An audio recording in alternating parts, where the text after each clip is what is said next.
Buenas tardes, bienvenidos y bienvenidas a una nueva actividad organizada por la Secretaría de Extensión de la Facultad de Derecho de esta universidad, en conjunto con el Instituto de Derecho de Familia de la Facultad de Derecho, en donde está presidida por la doctora Alicia Taliercio, a quien constantemente y principalmente en estas actividades le agradecemos por ser el motor principal de estas actividades que, como bien mencionábamos antes en la previa cuando estábamos reunidos con la disertante, quien va a estar en el día de hoy, comentamos sobre la trayectoria de este espacio que ya cuenta con 5 años, donde todos los lunes en este horario brindamos actividades específicas en temas de derecho de familia que no solamente tienen una mirada vinculada con lo jurídico, sino también que atañe a otro tipo de cuestiones por la materia en la cual se trata, ¿no? Digo, de sectores vulnerables, principalmente con niños y con niñas,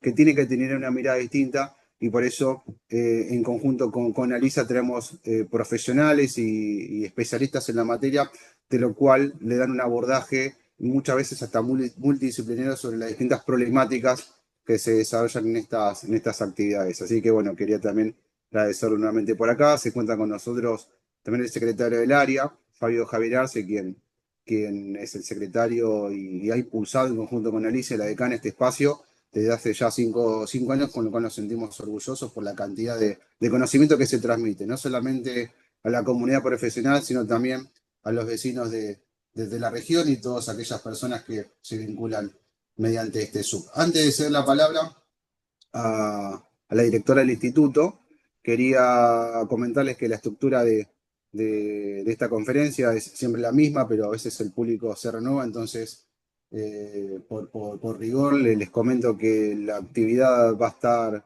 pautada en alrededor de 40 a 50 minutos. Una vez que finalice la exposición, la disertante van a poder hacerle consultas a Emiliano Heredia por chat para que él se las pueda leer y la doctora las pueda responder. Recuerden que también antes que finalice la actividad, le vamos a dejar por el chat un link donde van a poder completar los datos y de esta manera les vamos a enviar vía correo electrónico el certificado de asistencia. Así que bueno, sin mayores preámbulos y perdón por la demora en esta breve presentación, le voy a ceder la palabra a nuestra queridísima doctora Lisa Taliercio. Te escuchamos.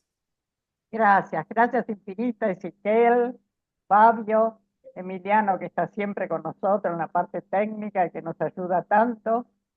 Bueno, hoy para mí es un honor presentar a alguien que, aparte de querer mucho, es una docente extraordinaria. Se trata de la doctora Estela Morano.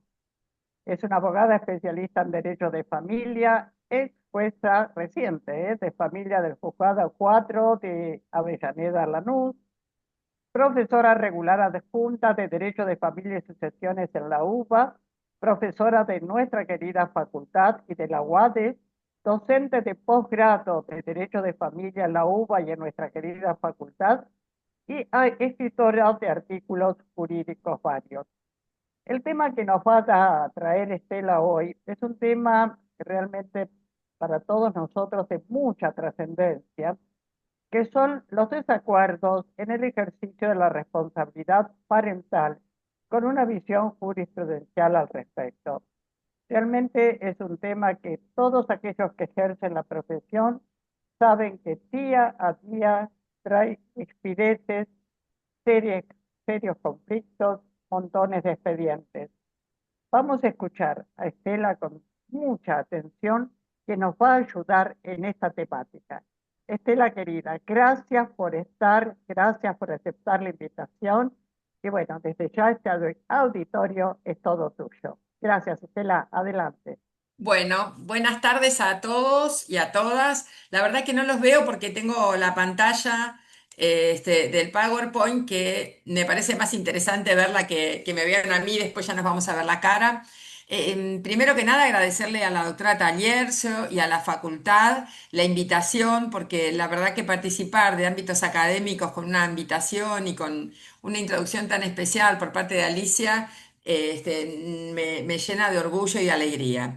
Pero bueno, les cuento que elegí este tema para entrar directamente en esto que nos ocupa de la responsabilidad parental y los desacuerdos, porque si bien parece que es un tema sencillo, es un tema que permanentemente toca la puerta de los juzgados de familia, sobre todo en determinadas épocas del año, cuando hay que irse de vacaciones, cuando hay que hacer cambiar el colegio, cuestiones que tienen que ver con el cuidado personal, el régimen de comunicación, y me pareció interesante porque esto es a lo que hace a lo cotidiano del hacer del abogado.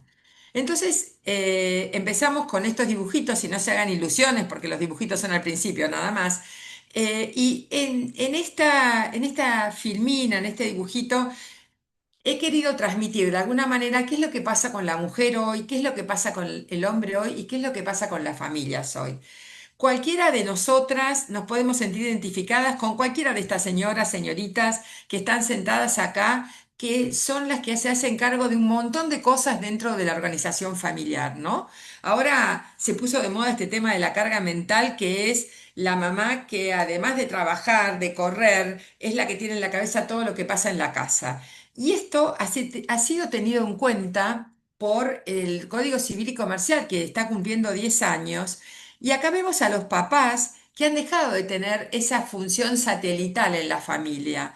Se integran los papás modernos, se integran de una forma totalmente diferente a lo que era cuando yo tenía un papá y era una niña, que hace ya bastantes años. Se ha democratizado mucho la estructura de las familias. Y entonces los papás colaboran, cooperan, tienen una participación distinta. Y estas fotos que hablan de esta participación, de esta ayuda recíproca que los padres hacen entre sí, es el fundamento de toda esta cuestión de la responsabilidad parental. Bueno, de alguna manera, para hacer una introducción en esto de estas nuevas formas familiares, de estas familias más democráticas, más participativas, de estas familias nuevas, de estas familias modernas, que a pesar de ser nuevas, de ser modernas, de tener más participación, también tienen problemas. Entonces, nosotros para hacer un brevísimo raconto y como para ubicarnos en tiempo y espacio de lo que estamos hablando, nosotros sabemos que en el viejo código hablábamos de la patria potestad y pasamos a la responsabilidad parental. Y tenemos que saber que este uso del lenguaje no es neutral. El lenguaje tiene una significación importante, porque no es lo mismo que hablemos de patria potestad, con ese sentido del poder que ejercían los padres con relación a los hijos, que hablemos de la responsabilidad parental, de la tenencia al cuidado personal. Los niños no son objetos de protección, son sujetos de derecho. Del régimen de visitas al derecho de relación y comunicación, del menor a la persona menor de edad, niño, niña y adolescente, de hablar del plan de parentalidad, que no es lo mismo del convenio de tenencia y régimen de visitas, y de esta denominación que ahora utilizamos de progenitor o progenitor afín y nos olvidamos de la madrastra y del padrastro. Y les hago esta salvedad porque, reitero, el lenguaje no es neutral y nos encamina a un enfoque diferente de las relaciones parentales. ¿No es cierto? El concepto de responsabilidad parental está sentado en la Convención de los Derechos del Niño, en la Ley 26061, que todos conocemos, y nosotros dejamos, y esto daría para mucho más, pero es a solo título introductorio, dejamos de lado este sistema tutelar de considerar al niño un objeto de protección cuando su escucha era impensada y no hace tantos años, a tenerlo en cuenta como un sujeto participativo de las decisiones judiciales, teniendo en cuenta todas las cuestiones que le interesan a su desarrollo y a su persona. Hoy es impensable no escuchar a los niños cuando antes escuchar a los niños parecía algo como descabellado, ¿no es cierto? La Convención en su artículo 18 también habla de que los Estados partes pondrán el máximo empeño en garantizar el reconocimiento, fíjense en ustedes, desde el principio, que ambos padres tienen obligaciones comunes en lo que respecta a la crianza y desarrollo del niño. O sea, da una importancia fundamental a la participación de ambos padres. No pude agregarla acá porque me pareció que excedía, pero acaba de, en julio, salir la opinión consultiva 31, Y la verdad que es muy interesante para cuando la puedan leer, porque habla del cuidado, del derecho al cuidado y del comité, ¿no es cierto?, de la derechos humanos del sistema latinoamericano. Y es muy interesante porque habla del derecho al cuidado, lo define, quiénes pueden ser cuidados, quiénes pueden ser cuidadores, que esto encaja muy bien con todo este tema de responsabilidad parental. Entonces decíamos que la responsabilidad parental es el conjunto de deberes y derechos. Acuérdense que primero vienen los deberes y después vienen los derechos, que correspondan a los progenitores sobre la persona y bienes de los hijos para su protección, desarrollo y formación integral. Es decir, este conjunto de deberes y de derechos tiene un objeto, tiene un sentido, que es el desarrollo y la formación integral de los niños.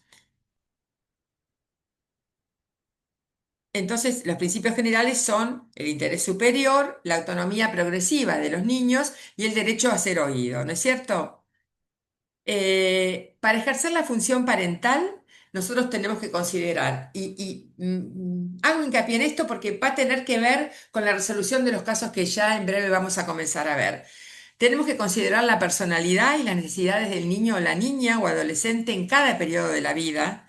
Tenemos que afirmar su participación activa, esto del derecho a ser oído, reconocer el principio de autonomía progresiva, es decir, que el niño, a medida que va avanzando en su desarrollo, que tiene que ver con la edad, en su desarrollo cognitivo, va teniendo una evolución en sus capacidades y entonces va a tener cada vez más importancia su participación en el proceso y qué es lo que dice y sus decisiones, y el ejercicio de esta responsabilidad parental que deberá enfocarse en lo que resulte más beneficioso para los niños, niñas y adolescentes, respetando sus derechos. Entonces, el código regula la responsabilidad parental, hablando de la titularidad y el ejercicio, el cuidado personal y la guarda. Y acá vamos a ver un poquito esto. ¿Qué es la titularidad? La titularidad, ustedes saben que la titularidad es conjunta, es el conjunto de deberes y derechos que tienen los padres con relación a los progenitores. La ley conoce en favor de los progenitores, vivan o no vivan con ellos los niños. El ejercicio se refiere a los ámbitos de actuación práctica, es decir, lo llevo al colegio, lo traigo al colegio, lo llevo a gimnasia, le corrijo los deberes, lo llevo a hacer las distintas actividades de los niños. O sea que es una función ejecutiva que tiene que ver con la vida cotidiana de los niños, ya sea frente a los niños desde un punto de vista interno o frente a los terceros, que sería un punto de vista externo. Sabemos también que el principio general es que la responsabilidad parental tiene un ejercicio compartido durante la convivencia, en los supuestos de cese de la convivencia, nulidad de matrimonio o divorcio también, por supuesto en el caso de muerte o ausencia con presunción de fallecimiento le corresponde al supérstite, los hijos extramatrimoniales con un solo vínculo. Y en el caso de los extramatrimoniales con doble vínculo, si se estableció por declaración judicial o por acuerdo, la responsabilidad también es compartida. Cuando hablamos de ejercicio conjunto, decimos que se presume que los actos realizados por uno cuentan con la conformidad del otro, ¿no es cierto? Eh, Vamos a ir. Entonces, si el ejercicio es conjunto, el cuidado personal puede ser alternado o indistinto, pero siempre estamos hablando de ejercicio conjunto de la responsabilidad parental. Y entonces vamos ya a entrar, porque el tiempo nos está corriendo, con este tema de los desacuerdos. Entonces, lo primero que dice el código es que en el caso de desacuerdo entre los progenitores, cualquiera puede acudir al juez competente para que dirima esta situación. El juez competente va a intervenir y le va a dar cauce a este expediente con el proceso más breve que prevean las leyes locales. Nosotros recordemos que el Código Civil rige para todo el país, entonces cada provincia tendrá alguna norma que permita rápidamente aplicar este artículo. Si bien también sabemos que el Código Civil y Comercial trae a partir del 706, creo que es, todos los temas que tienen que ver con las cuestiones procesales de familia, en esta norma se hace hincapié al proceso más breve de las leyes locales. Entonces, el juez puede decirle a los progenitores que sobre determinadas cuestiones se va a hacer cargo solo uno, administración del patrimonio, educación, y también puede ordenar medidas de intervención interdisciplinaria. Y el juez, ¿qué puede hacer en estos casos? Atribuir total o parcialmente a uno de los progenitores determinadas funciones o distribuir las funciones entre ellas. Y entramos ya acá al caso de los desacuerdos. El tema es, ¿cuáles son las causas más frecuentes en los temas de desacuerdo? Las cuestiones que tienen que ver con el cuidado personal, con la comunicación, con la elección o cambio de colegio, con la educación religiosa, con los traslados, con cuestiones que tienen que ver con los abuelos. Y vamos ya a entrar a estas cuestiones prácticas. Eh, vamos a ver acá cuestiones que tienen que ver con el cambio de residencia. Ustedes fíjense, nosotros decíamos que la titularidad, el ejercicio y el cuidado, la titularidad remite a la idea de quienes están legalmente perdón, investidos de la responsabilidad parental y ostentan los derechos y deberes que la conforman. Y el ejercicio son aquellos que actúan en esa función. Está conmigo en la que está ejerciendo la responsabilidad parental, en ese caso soy yo. Entonces, el cuidado personal identifica quiénes son los actores. La pregunta que nosotros nos hacemos, nosotros sabemos que el código además dice que hay algunos actos que requieren la conformidad de ambos progenitores. Si yo me voy a radicar fuera del país, necesito la conformidad de mi cónyuge o del padre de mi hijo, sea no cónyuge. Si yo me voy a viajar, también necesito la conformidad del otro. Es decir, en estos casos el código es muy claro y requiere, para salir del país, lo mismo que para radicarse por una interpretación ampliada, la conformidad de ambos progenitores. Entonces la pregunta que nos hacemos acá es, ¿la decisión del traslado de residencia de un niño es ejercicio de la responsabilidad parental o del cuidado personal? Porque una cosa es que yo decida cambiar de domicilio y viviendo en Lomas me mude a Temperley o viviendo en Lomas me vaya a vivir a Capital, a Cava. Y otra cosa es que viviendo en Lomas me vaya a vivir a Campana, me vaya a vivir a Zárate o me vaya a vivir a otra provincia. Entonces, esta cuestión, si bien no fue incluida dentro del 645, puede tener una gran importancia, porque a veces hay que ver qué es lo que pasa con este cambio de residencia que va a traer aparejada el distanciamiento de un progenitor con otro. Entonces, frente al desacuerdo, el juez tiene que decidir y tener presente para esta decisión, como veníamos diciendo antes, que tiene que ver con la responsabilidad parental, la máxima satisfacción integral y simultánea de los derechos y garantías de los niños, niñas y adolescentes. Tenemos que entender entonces qué es el centro de vida del niño, que es el lugar donde hubiese transcurrido en condiciones legítimas la mayor parte del tiempo. Ojo que este centro de vida también va a ser el que va a fijar la competencia para iniciar esta acción. Entonces es la residencia habitual y principal de quien se protege, lo cual supone, por supuesto, ustedes saben que en materia de niñez el concepto de estabilidad y permanencia es un principio muy fuerte que generalmente se tiene en cuenta. Entonces tenemos la residencia habitual y permanencia y la residencia temporal no tiene que significar una obstrucción a la parentalidad. Nosotros podemos entender que el traslado a otra provincia o a un lugar distante dentro de la misma provincia, puede ser un ejercicio abusivo del derecho que afecta a esta coparentalidad. Entonces, no se trata de que el domicilio no pueda mudarse, dice el Tribunal de Familia 5 de Rosario, sino que simplemente no puede hacerse en fraude a los derechos del otro, a los derechos de coparentalidad y respeto a los derechos del niño de mantener contacto con ambas familias como principio que asegure la construcción de vínculos identitarios. Acá no era que se había ido del país, sino porque hubiese necesitado la autorización, sino que era una mudanza a un lugar lejos. Acá tenemos un caso muy interesante. Es un caso donde se mezclan varios ingredientes. Ustedes saben que los casos en los juzgados nunca son con una sola cuestión.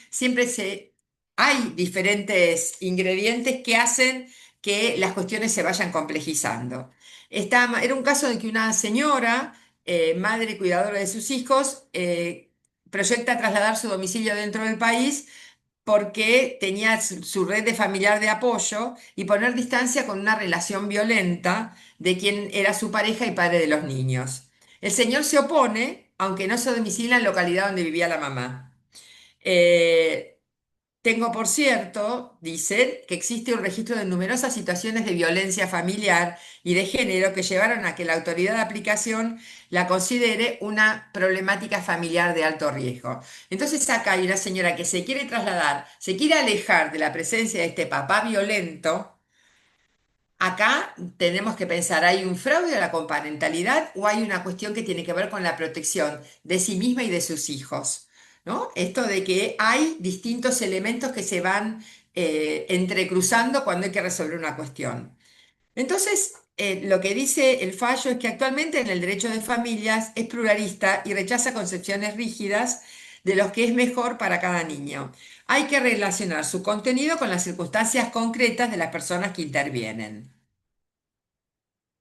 Entonces tenemos que la decisión en la que se determina dónde se sitúa el interés superior del niño ha de hacerse siempre con la consideración de que todos los datos que conforman la situación del niño, donde es imprescindible que las circunstancias concretas de los protagonistas que los rodean. Tenemos que conocer cuál es el cuadro de situación.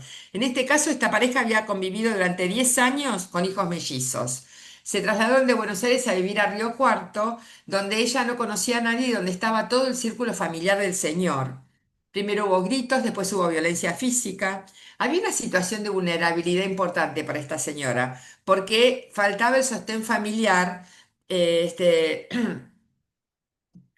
porque además la señora había hecho denuncia de violencia familiar, lo había excluido el señor de la casa y todo el pueblo estaba en contra de ella, o sea que estaba en una situación de desamparo y vulnerabilidad porque no tenía ningún tipo de andamiaje ni familiar ni de amigos que la sostuvieran. Y entonces este fallo me parece interesante por cómo analiza el tema del centro de vida, porque hace hincapié en el bienestar emocional de los niños a partir de su escucha y se autoriza a la señora a cambiar de residencia y se deja de lado, en este caso, el principio de estabilidad. Acuérdense que hacía 10 años que vivían que vivían en Río Cuarto. Y entonces fíjense ustedes qué concepto interesante de centro de vida. Porque, ¿qué dicen el fallo? El centro de vida, que son varios los conceptos a considerar y no es suficiente hablar de la última residencia. Y acá viene lo interesante, ya que el centro de vida está constituido por un conjunto de sensaciones, sentimientos, vivencias acerca de las personas, cosas o lugares que permiten la construcción subjetiva, traduciéndose en una sensación de bienestar, seguridad, sentido de posesión, sentimientos de anclaje, no solo en el lugar, sino en las cosas y en las personas con quienes se comparte la cotidianeidad. En definitiva, la vinculación del lugar con los seres y cosas que conforman su mundo real emocional. La señora es la que a mí me pareció interesantísima esta definición de centro de vida, porque uno siempre cuando habla de centro de vida piensa en el aspecto locativo, es el lugar donde viven. Pero esta definición es mucho más amplia, comprensiva de la situación de esta familia. Y me parece que es muy interesante porque nos amplía el concepto de centro de vida y nos permite ir un poco más allá de lo que significa el lugar de residencia, cuando habla de la construcción de la personalidad de los niños, esta cotidianeidad del afecto, de todo esto que envuelve el mundo de la vida cotidiana de los niños, niñas y adolescentes. Acá tenemos otro. A ver, un segundito que me fui. Eh, en este expediente, que es sobre una medida precautoria, existe en trámite entre las mismas partes dos expedientes, uno sobre tenencia y otro sobre violencia familiar. La parte demandada, que es la madre, quería irse a vivir, manifiesta su oposición a la resolución que hace lugar al pedido de restitución de su hijo a Buenos Aires. Ellos habían tratado de lograr un acuerdo. Este expediente había sido iniciado cautelarmente por el papá porque el papá tenía temor que la señora se llevase a vivir a su hija a Río Gallegos. Ustedes fíjense a qué distancia pretendía llevarse a la niña, ¿no? La señora manifiesta en el expediente que ella sabía que sin el consenso del señor no podía irse a vivir a Río Gallegos. No obstante, la señora se va a vivir a Río Gallegos. La sentencia dice que en el artículo 716 se receta el principio ya establecido en el artículo 3, inciso F de la 26061, que dispone que habla de los derechos de los niños, niñas y adolescentes. Y acá fundamentalmente hace hincapié a esto de debiéndose respetar su centro de vida.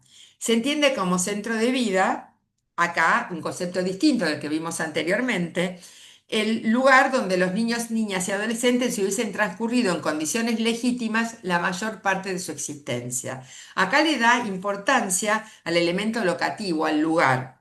El haber hecho efectivo el cambio, porque la señora sabía, dice, yo sé que no lo puedo hacer, y sin embargo se lleva a la chica a Río Gallegos.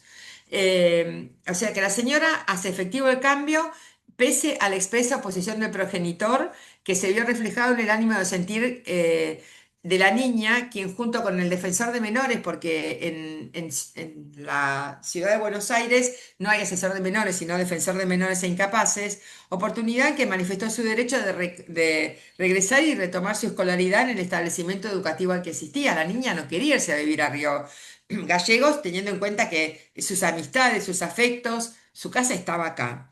Se advierte claramente que la señora, contrariando la normativa vigente en lo que hace responsabilidad parental y que ella había dicho ya en el proceso que sabía que no tenía que irse, se procedió a retirarse. Unilateralmente modificó el centro de vida de la niña. Y esta actitud, dice, no puede ser avalada por el tribunal razonablemente porque violó la buena fe procesal que debía imperar en todo proceso. Entonces, en ese sentido, se ordena que la niña vuelva a vivir a Buenos Aires. Acá tenemos otro tema que tiene que ver también con el alejamiento de los niños de uno de sus progenitores, pero este y el otro que vamos a ver después es de traslados de los niños al exterior. En este caso, la madre solicitaba la autorización para radicarse en Estados Unidos con su hija. Esto ya no es una simple autorización para viajar a Estados Unidos. La mamá está pidiendo que se le autorice a radicarse en Estados Unidos. Ella dice que se contrajo nuevo matrimonio y que su marido hace 30 años que vive en Estados Unidos, que su hija lo conoce, que se llevaba bien con él y que también se llevaba bien con las hijas de este. Y la niña ya había estado 3 veces en la ciudad. Esta chiquita tenía 12 años de edad. Agrega que ella fue la que siempre se hizo cargo del cuidado personal de la niña y que con el padre tenía un régimen de comunicación una vez por semana y un fin de semana alternado y que pocas veces se cumplía este régimen de comunicación. Y la señora dice, bueno, yo me ofrezco a traer a mi hija un mes al año y le pago el pasaje al padre para que la vaya a ver allá. Es decir, le paga el pasaje. Yo no sé si el papá podía costearse la estadía allá, porque bueno, todo significa un traslado importante, ir a otro país, tiene que tener visa para ir a Estados Unidos, es decir, no es un destino sencillo, no es que se fue a Uruguay, no es un destino sencillo para trasladarse. El papá obviamente se opone, él dice, perdería el contacto con mi hija y el resto de mi familia, con el colegio, y excusándose de alguna manera que no la veía frecuentemente, lo que dice es, no la veía porque la nena privilegiaba la salida del país, perdón, la salida con sus amigos, que con sus pares que con él. ¿Qué es lo que se resuelve? La sentencia dice que, obviamente, por el 645, este traslado de la niña para vivir en otro país requiere el consentimiento de ambos, ¿no es cierto? Y además, para el cambio de residencia permanente en otro país. Y entonces el juez dice que no desconoce que todo traslado, sea dentro o fuera del país, discontinúa la relación del menor, tanto con el progenitor con el que no convive como con el resto del grupo familiar. Por lo que corresponde analizar el pedido y vamos a ver qué es lo que analiza el juez para poder decidir para un lado o para el otro, ¿no? ¿Se puede ir o no se puede ir? Y en ese sentido, ustedes fíjense que acá se hace una evaluación teniendo en criterio, en la vista, distintos componentes de la resolución. Primero, como dice el 639, se habla del interés superior del niño, que no puede desvincularse, y acá está lo interesante de este fallo, de lo que es el interés familiar, ¿no? Interés superior del niño y el interés de la familia. El interés familiar y el niño no se contraponen por principio, sino que están recíprocamente vinculados. Entonces, el interés familiar abarca la comprensión de lo necesario o conveniente para que la familia vista en su seguridad, en la dimensión del interés superior del niño al que queda subordinado aquel.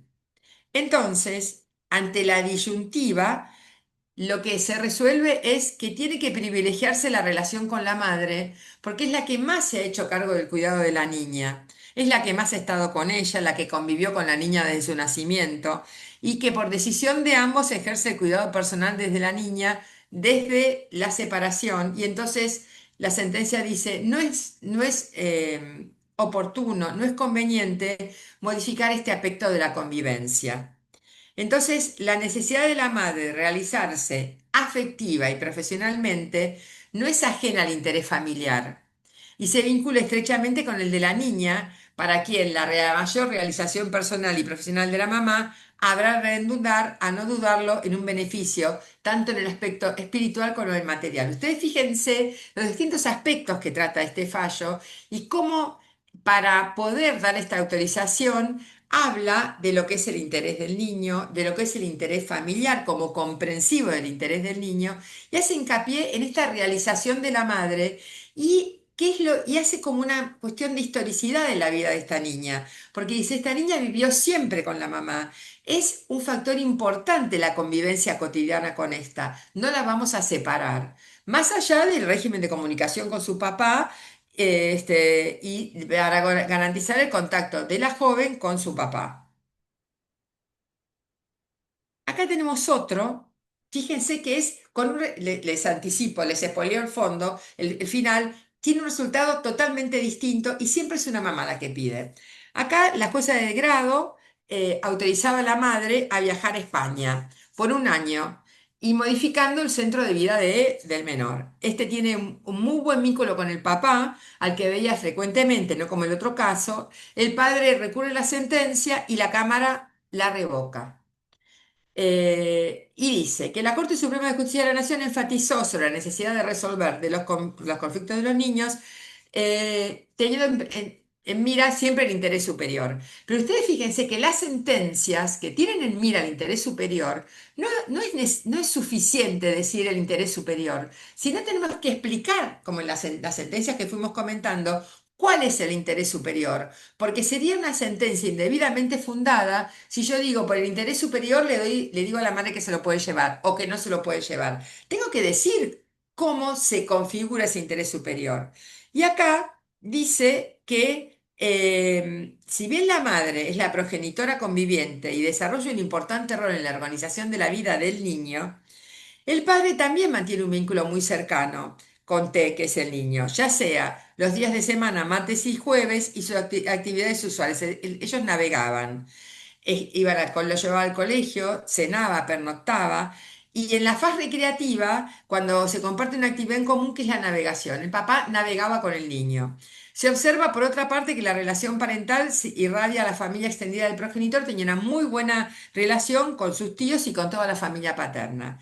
Y entonces, ¿qué dice? El régimen de comunicación eh, involucra al derecho fundamental, tanto del niño como del progenitor no conviviente. Como contracara, el deber expreso de la progenitora conviviente. Y entonces dice que el derecho del niño a establecer y mantener y fomentar un adecuado trato, no solo en el marco de relaciones paterno-filiales, sino también en todos los parientes y no parientes que forman un círculo significativo para la vida del niño, y que habla también de la construcción de la personalidad identitaria, pero resuelve una cosa distinta. Entonces dice que, como bien indicó la señora jueza de la anterior instancia, deben existir causas excepcionales para privar al niño de mantener el contacto íntimo, asiduo con su padre o con su madre. Es cierto que en el caso de distanciarse físicamente el apelante y su hija por el viaje, habilitando la decisión recurrida, los avances tecnológicos puntualmente referidos a las comunicaciones ofrecen herramientas que nos permiten tener una comunicación más fluida. pero también hacen la observación de que no es lo mismo el contacto cotidiano face to face que la vinculación por vía informática. Eh, el niño tiene 8 años de edad y entonces dice la Cámara, vamos a sopesar el beneficio de que se vaya a otro país por un año o no. Y es interesante porque también analizan la situación de la madre. En el fallo anterior, la situación de la madre hablaba de que era para un bienestar emocional y un bienestar laboral, ¿no? Una mejor perspectiva de trabajo. En este caso, dice así. Como bien indicó la señora jueza de la anterior instancia, debe existir causas excepcionales para privar al niño de mantener contacto íntimo con su padre o con su madre. Es cierto que en el caso de distanciarse del apelante y su hijo por viaje, el viaje, ay, esperen que estoy repitiendo acá, perdón. Perdón que me estaba repitiendo la misma filmina. Quería ir a esto. La actora cuenta con trabajo en el país. Por eso les decía la diferencia entre las dos mamás. Y no indefectiblemente, no es indefectible la necesidad de viajar, sino que acorde a lo que surge del expediente, lo que pretende es una decisión en enfoque de una evolución personal por un año. En consecuencia, y ustedes fíjense qué interesante porque dice, aún con una perspectiva de género, sin desconocer la libertad de la madre de decidir sobre su vida individual, no puede desplazarse en los roles de ella y del progenitor respecto de su hijo. Madres y padres, al ejercer su responsabilidad parental, deben ser respetuosos de los derechos del otro, practicarlos en forma integradora y armoniosa en beneficio primordial de la descendencia. Ustedes fíjense, por eso les decía la comparación, son dos mamás que están pidiendo irse del país. La justificación de una tiene asidero en la sentencia, la de la otra no. Y eso que la Cámara hace hincapié en la cuestión de género, pero dice, en este caso no están dadas las circunstancias tan necesarias para que la mamá mude de domicilio durante ese tiempo. Este es otro fallo muy interesante que tiene que ver con la educación religiosa, que se presenta muchas veces en tribunales. Y en este caso, a mí me pasó una o dos veces. eh, es complicado, primero porque el niño tiene 2 años, así que no lo podemos escuchar, no le podemos preguntar. Segundo, porque ambos progenitores profesan la misma religión, ambos progenitores profesan la religión judía, pero estamos frente a un papá que tiene una práctica de la religión diferente a la mamá. La mamá tiene una práctica ortodoxa de la religión, entonces tienen dificultades para acordar cuál es el lugar donde el niño va a asistir al colegio. Ustedes saben que en los colegios religiosos existen personas existen colegios que son dentro de la misma religión, ortodoxos, y otros que son más liberales, tanto en la religión católica como en la religión judía, como en cualquiera de las religiones que se practican en nuestro país. No, el fallo se refiere a la religión judía y esto no significa que en las otras no pueda ocurrir lo mismo, ¿no? Entonces, ¿cuáles son los hechos? Vivieron juntos solamente 2 años y medio y se separan cuando el niño tiene un año. Tienen litigio por un montón de cuestiones y el problema es, empieza el colegio y ¿a qué jardín vamos a mandar al niño? A un niño de 2 años. El padre propone 3 colegios que respeten la libertad religiosa del hijo. Dos pertenecen a la colectividad judía. O sea, el papá también es judío, él dice, pueden ir, no tengo problema que vaya a un colegio judío. La mamá los rechaza porque dice que la enseñanza debe ser respetuosa de las normas del judaísmo. La tutora Alditen dice, en el colegio judío no ortodoxo, me parece que podría comenzar las clases ahí. La madre propone 6 escuelas. Está en el conflicto que todas son rechazadas por el papá. El defensor de menores dice que le parece que podría ser el colegio donde se educó la mamá y que reciba la alimentación que recibe en el domicilio materno, que es su residencia principal. Porque una de las cuestiones que se planteaba en esto es que la religión judía, las personas que son practicantes ortodoxas, tienen un sistema de alimentación diferente. Que se llama kosher. Hay cortes diferentes de carnes, lugares diferentes de cocción. Ustedes deben haber escuchado en algún lugar, hasta en los aviones hay comida kosher. Entonces, este era un punto de fricción. El juez ordena se cirugía la opción a dos escuelas y ordenó oficios para que se remitiera un informe pormenorizado de cada proyecto educativo. Entonces, una vez que están los informes, porque es difícil elegir por los padres la educación que va a tener un niño que no es propio, obviamente. Se resuelve que concurra a la escuela propuesta por el padre, pero con la limitación que ambos progenitores, en rigor dirigida al padre, tienen que respetar esta limitación kosher, permitiendo que lleve su propia vianda. Las normas del derecho internacional de los derechos humanos, los padres dicen que los padres tienen derecho y el deber de educar a sus hijos y le pone límites a la obligación de respetar el derecho del niño a la libertad religiosa y de pensamiento y de conciencia. Yo recuerdo que hace muchos años leí un fallo que era interesante porque decía, en este caso era un colegio católico, si iban a un colegio católico o no, se había resuelto que iban a un colegio católico y el juez terminó diciendo, muchos de las personas que circulan o que leerán este fallo, han ido a un colegio católico y uno cuando termina el colegio decide si se convierte en un practicante de la religión que sea o sigue por la vida sin ir, en el caso de la religión católica, a una práctica permanente, ir a misa, etcétera, etcétera. En definitiva, uno en determinado momento de la vida elige cómo practicar la religión que le eligieron sus padres, pero al momento de elegir cómo se educa al niño, se presentan dificultades, sobre todo cuando el niño es tan pequeño y no puede decir nada. Entonces, la oferta de la mamá, que era una escuela ortodoxa, requería uniforme, equipá, que es el sombrerito, pantalón o pollera hasta las rodillas para las mujeres, alimentación kosher y destinaba una parte de la jornada para agradecer a Dios. Y esto el papá no lo quería. Entonces el colegio ofrecido por el padre es una escuela judía respetuosa de las diversas manifestaciones culturales y tradicionales de la identidad judía, no sigue las reglas del Kashut, que son leyes dietéticas judías, de donde deriva la palabra kosher, pero se permite que los chicos lleven su propia comida. Ahí no se rezaba y solo se dicen las bendiciones del Shabbat. Eh, si bien ambas instituciones de educación, instituciones son buenas para el niño, el problema es cuál es la mejor para este niño.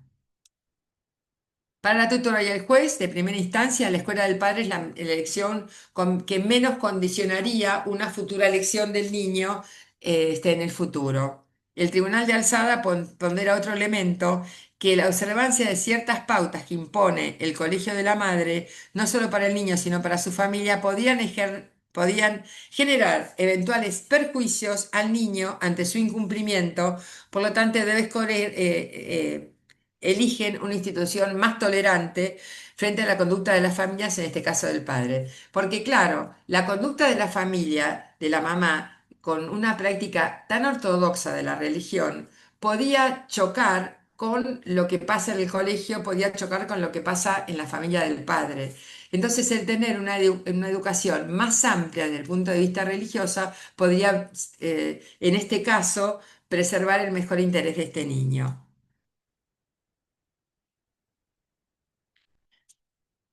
En este caso, este es otro, no sé cómo estamos con el tiempo, Alicia, vos me dirás. En este caso, los padres no logran acordar un régimen de comunicación porque las distintas alternativas les complicaban, porque obstaculizarían la concurrencia a celebraciones religiosas del credo que profesa la madre, que la mamá era testigo de Jehová. El padre es católico y también difieren con relación a la educación religiosa. O sea, en todas las religiones aparecen estas cuestiones. El niño tiene 6 años de edad. Tampoco a un chico de 6 años le podemos preguntar qué religión te gusta más, porque no tiene la formación, la madurez como para decir me llevo mejor o me gusta más ir a la práctica de los testigos de Jehová que ir a la práctica de la religión católica. Pobre nene, en la cabeza debe tener algunas cuestiones confusas, ¿no? La sentencia, ¿qué resuelve? Resuelve el cuidado personal compartido con la modalidad indistinta. Entonces se fija en el domicilio materno como la residencia principal del niño. Ay. Y un régimen de comunicación que comparta, contemple el interés superior del niño. La audición resulta un principio ineludible, ustedes sabemos, del artículo 12 de la Convención. Sin embargo, la comparencia del niño al tribunal debe tener sus límites, porque este chiquito lo había citado un montón de veces. Y esta situación ha sido observada por el Comité de los Derechos del Niño en la Observación General 12, donde se destacó que el niño no debe ser entrevistado con más frecuencia de la necesaria. Es una disposición similar a la de las reglas de Brasilia. O sea, tenemos que ser cuidadosos con este tema de la escucha del niño. El chico no puede ir todos los días al juzgado. Si bien en los juzgados a los niños los tratan bien, todo con mucho afecto, no es el mejor lugar para que un niño esté. Aparte, tampoco es conveniente ponerlo en árbitro de las decisiones de sus padres. Acá estamos viendo el tema de la educación religiosa y para un niño tan pequeño, les reitero, es muy difícil decir qué es lo que desea con esto. Entonces, lo que dice la sentencia es que el ejercicio compartido destaca las responsabilidades de los adultos en concreto. Quiere decir que el poder de iniciativa respecto a aquellas cuestiones fundamentales en la vida de los niños comparte el que tiene su cuidado personal. Eh, en realidad, de ninguna manera podrán aquellos decidir que reciba compulsivamente un credo. El derecho de los padres, por ende, es guiar, pero no imponer. La Convención no autoriza a los padres a imponer creencias religiosas alguna al niño. Ambos podrán guiar a su hijo de acuerdo a sus propias convicciones, en la línea de religión que cada uno profesa, de modo alguno pueden imponerla ni cercenarle alguno de sus derechos. O sea, lo podrán guiar, pero no imponer. El niño en definitiva, cuando alcance la madurez necesaria, podrá elegir. Acá tenemos otro que tiene que ver con el colegio. Ustedes fíjense con distintas cuestiones que se presentan en ese tema de los desacuerdos, que esto se ve en la práctica cotidiana con mucha frecuencia. En este caso, es así. El padre cambia de colegio a su hijo. La madre interpone una medida cautelar de no innovar. La primera instancia se hace lugar el pedido materno y el padre la recurre. Muchas veces se ven en los juzgados, en el mes de febrero, empiezan con el cambio de colegio y digo, ¿por qué no lo piensan antes, no? Acá se genera esta situación, no se puede definir. ¿Qué es lo que dice la Cámara? Se ha destacado jurisprudencialmente que además del interés de los niños, estos procedimientos deben priorizar soluciones que impliquen cierta estabilidad, aunque no inmutabilidad. Acuérdense que venimos reiterando este principio de estabilidad para el hijo menor de edad que posibilite su desarrollo emocional, encuadre en una realidad más allá de lo afectivo y que requiere condiciones externas para que las resguarden, afirmen y aseguren. Respecto de la escucha del niño, dice la Cámara, la verdad es que lamentamos que él haya tenido que transitar una nueva experiencia de estas características, con sus seguras cargas de estrés y ansiedad, pese al buen ánimo con que se le observó en el comparendo y los esfuerzos hechos por amenizar la escucha. La necesidad de evitar la sobrejudicialización de la vida familiar y en particular del niño deberá motivar a ambos progenitores a una actitud más proclive al acuerdo y a la concertación. Llamado de atención para los padres. Las culpas y los agravios o las expresiones peyorativas o acusadoras que un progenitor endilga al otro, sea cual fuera en la edad del niño, es desestructurante para él. Y acá la citan a François Dolto en un libro muy interesante que se llama Los padres, cuando los padres se separan, dice que es un veneno destilándose en el corazón del niño. Los niños tienen la necesidad de una continuidad de espacio y tiempo, de una continuidad afectiva y de una continuidad social. Entonces, fíjense acá qué solución interesante. Dice que teniendo en mira el interés superior, las intervenciones multidisciplinarias que habían hecho, digamos, trabajo de los equipos técnicos, la conducta procesal asumida por ambos, las manifestaciones, la escucha de los niños y las demás circunstancias de las causas, entienden que los argumentos vertidos por el señor en relación a que los niños puedan ser inscriptos en el colegio F, en tanto conforme lo descripto es el que tiene media jornada con orientación artística, que era lo que querían los niños, pueden estar juntos, concurrir al mismo colegio, tienen la posibilidad de talleres si se encuentran dentro de un radio más cercano al domicilio y reúnen los requisitos expuestos por la licenciada fulanita, que era la consultada al respecto. Entonces, teniendo especial en consideración el compromiso asumido del padre que dice, bueno, a vos te vamos a dar, te vas a encargar de la función, como habíamos dicho al principio, de la función de la educación de los hijos durante 2 años y te vas a hacer cargo de todo lo que tiene que ver con la educación, colegio, estabilidad emocional de los chicos, uniformes. Todo lo que tenga que ver con la escolaridad va a ser a cargo tuyo, papá, que fuiste el que propusiste la modificación. La mamá de esto durante 2 años no se va a hacer cargo. Y de esta manera se resolvió esta disputa. Pero también es interesante el llamado de atención a los padres que están en disputas permanentes y las dificultades que esto genera para el desarrollo de los niños. A ver, vamos a buscar, estoy buscando, perdón, estoy buscando otro fallo porque acá, a ver.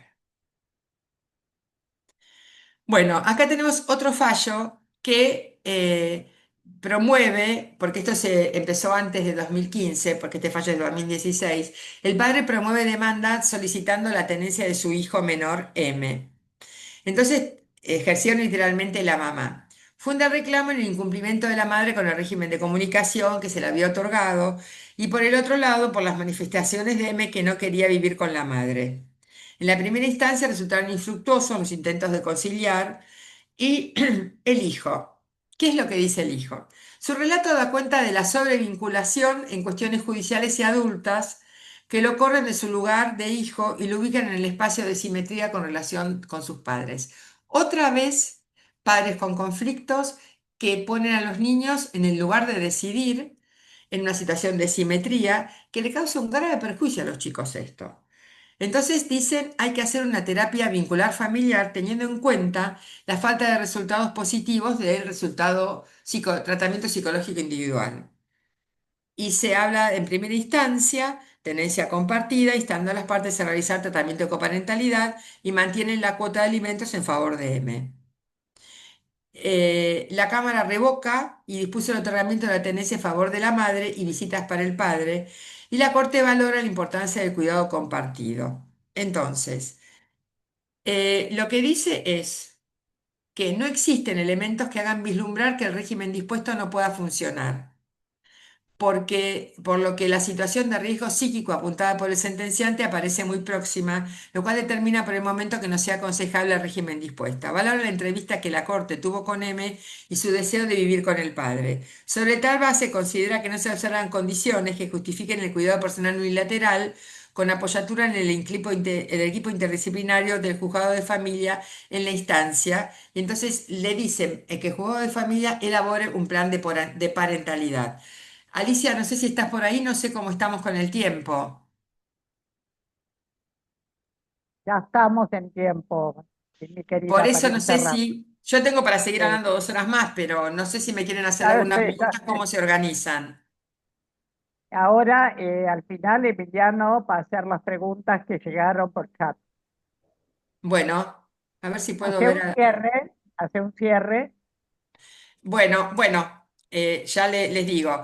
eh, La verdad que hay muchísimas más circunstancias que nosotros podemos ver de este tema de los desacuerdos. Lo importante y que creo que es fundamental cuando va al estudio jurídico una familia que está atravesando por un momento de crisis en desacuerdos por cualquiera de estas circunstancias que nosotros vimos, el tema es tratar de lograr ya desde la atención primaria que le compete al abogado en su estudio, es tratar de hacer reflexionar sobre la posibilidad de hacer un acuerdo. No hay mejor solución de las cuestiones en derecho de familia que no sean a través de los acuerdos. Acuerdos que podrán constituir un traje a medida para... Acá estamos, ahora sí. Podrán constituir un traje a medida para cada una de las familias, pero que significan un alivio para los niños también, porque en esta cuestión de decirles papá y mamá logramos acordar una situación conflictiva, es sumamente gratificante porque no dejemos de acordarnos que son el espejo. Los niños son el espejo, los padres, perdón, son el espejo en que se reflejan los niños de manera permanente y es de donde van a sacar un ejemplo de vida. Así que bueno, estoy a disposición de ustedes para las preguntas que me quieran hacer.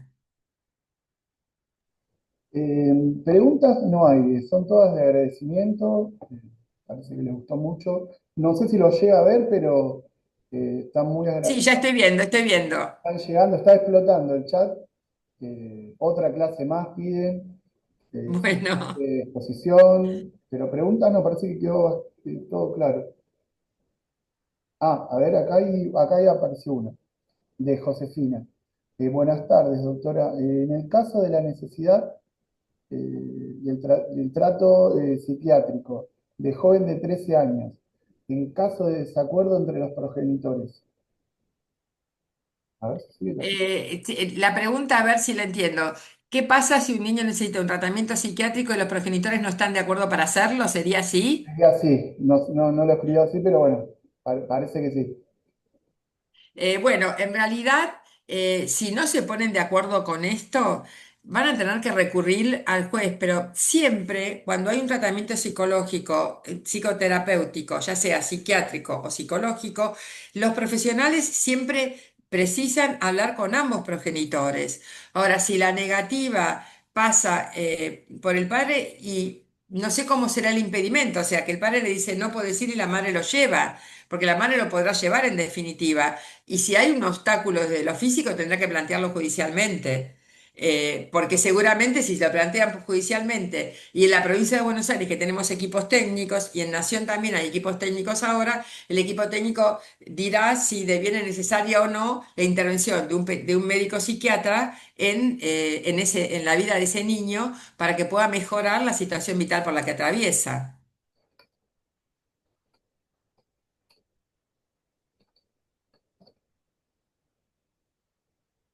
No, fue la única. A ver ahora, acá apareció otra. Acá dice, ¿qué pasa si uno, no sé, no lo Hay una pregunta que dice, entiendo que el ejercicio de la responsabilidad parental es un deber, pero ¿qué pasa si uno de los progenitores no tiene interés de ejercerla? Todo recae sobre el otro progenitor. Bueno, lo que pasará será que podrán pedir la suspensión de la responsabilidad parental.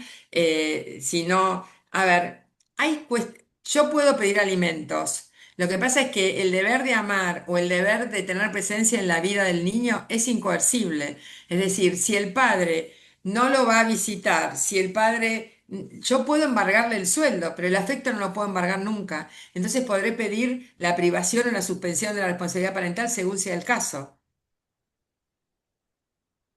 Y acá hay otra. eh, el padre nunca conoció al hijo, lo vio al nacer. Ahora la mamá quiere alimentos. Sé que debe llevar el apellido y la madre no quiere, ya que no muestra interés sobre él. ¿Qué opina usted? ¿Pero lo reconoció al chico? ¿El papá lo reconoció? No tiene el apellido. Bueno, entonces lo primero que tiene que hacer es una acción de filiación, de reclamación de la filiación y después podrá iniciar los alimentos. Una Es más, con una acción de comunicada. reclamación de la filiación puede pedir cautelarmente que se fijen alimentos provisorios. Lo prevé el código. Antes era una elaboración jurisprudencial, ahora el código lo prevé. Puede pedir alimentos provisorios cuando inicia el juicio de filiación. Y además puede iniciar el juicio de filiación, que se reconozca la paternidad y puede seguir teniendo Claro, el apellido materno. por lo que dice es que la madre no quiere que le ponga el apellido a él. Entonces no se hace. Bueno, está bien, eso se puede plantear, eso Claro. se puede plantear, pero tiene que tener el reconocimiento paterno, porque además hay una cuestión, los hijos pueden llevar el apellido de la madre o del padre, esto es elección, entonces ya tiene el apellido de la madre y la madre quiere que lleve su apellido, esto también puede ser, pero primero tiene que tener la filiación paterna acreditada, se puede llamar Juan Morano, vamos a poner mi apellido, y ser hijo de Pedro Chávez y no tener apellido Chávez, pero necesito el juicio de filiación. Y pedir ahí los alimentos. Acá dice, había otro ahí. Consulta, ay, bueno, se me fueron. El menor a futuro puede pedir alimentos que no fueron solicitados. El menor puede pedir a través de su representante legal alimentos. Si no cobró alimentos hasta ahora, para el futuro sí que puede pedir alimentos.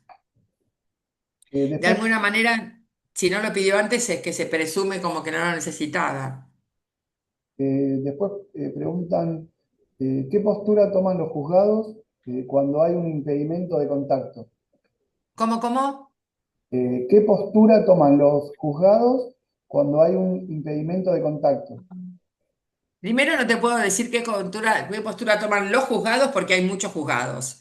Entonces cada uno tiene una posición distinta.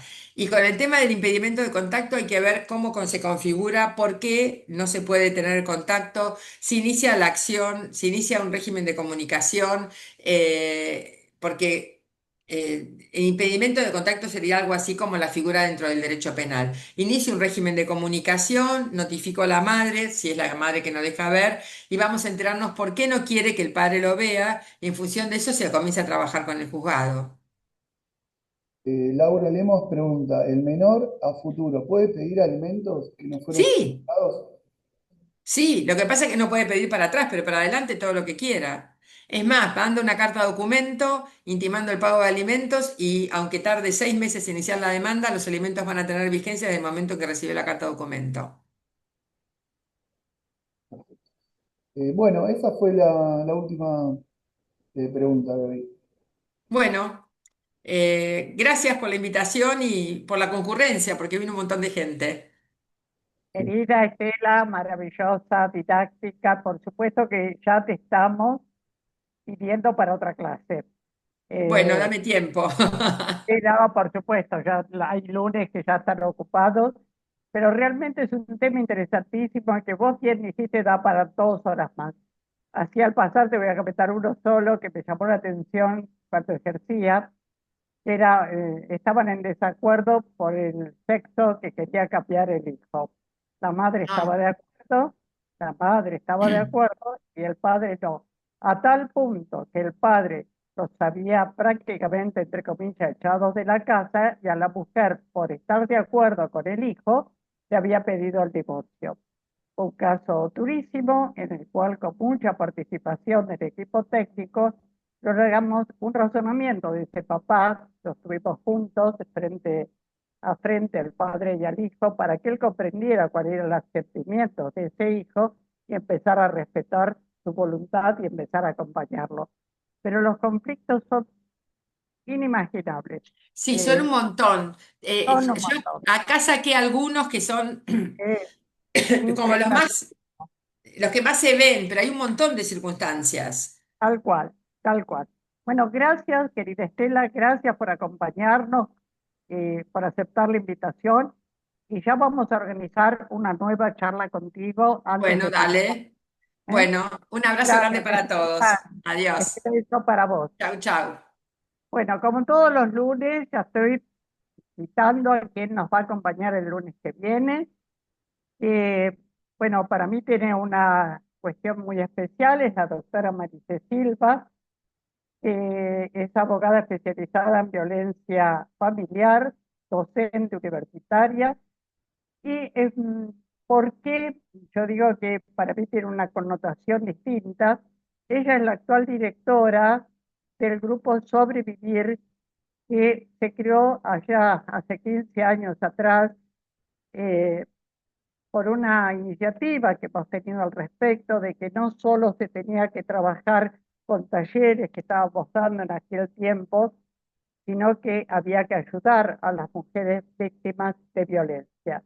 Y fíjense ustedes el tema que ella va a abordar, que a mí me pareció fantástico, ¿no? Porque es violencia y fortalecimiento posterior. ¿Qué se hace en estos lugares? ¿Qué significa la palabra sobrevivir? ¿Cómo podemos ayudar en la realidad concretamente a las víctimas de violencia familiar? El lunes vamos a descubrir estos temas y los invito de todo corazón a su participación. Y por último, hoy voy a decir una palabra más. Mañana presento mi último libro, que es Grupos Vulnerables y Acceso a la Justicia, relacionado con los adultos mayores. Mi invitación tiene una con notación distinta también, porque lo terminé de escribir y creí que no llegaba en momentos muy difíciles de salud, pero llegué, lo terminé y mañana, si Dios nos ayuda, estoy haciendo la presentación. Los invito de todo corazón en el Colegio de Abogados de Lomas de Zamora a las 15 horas.